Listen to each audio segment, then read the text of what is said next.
Sir basically ઇન્ડિયાની અંદર છે ને પોલિસીઝ રોકેટ સ્પીડથી લોન્ચ થાય છે, પણ એનું ઇમ્પ્લિમેન્ટેશન બાઇસિકલના સ્પીડથી થાય છે. તો સર આજે નેશનલ એજ્યુકેશન પોલિસી 2020 છે, નો ડાઉટ કે એ બહુ મલ્ટીડિસિપ્લિનરી અપ્રોચ આપે છે, સ્કિલ બેઝડ અપ્રોચ આપે છે, પણ ડિસ્પાઇટ ધેટ અત્યારે એને ઇમ્પ્લિમેન્ટ કરવામાં કેવા પડકારસર જોવા મળે છે અને એમાં હજી બી આપણે શું નુઆન્સીસ એડ કરી શકીએ છીએ સર?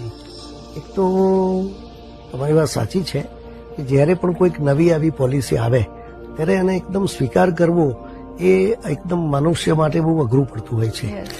એનું કારણ એ છે કે જ્યાં અગાઉની જે પદ્ધતિ છે એટલી બધી કન્ડિશનિંગ થઈ ગઈ હોય છે આપણા માનસિક ઉપર કે એને આપણે દૂર કરી શકતા નથી.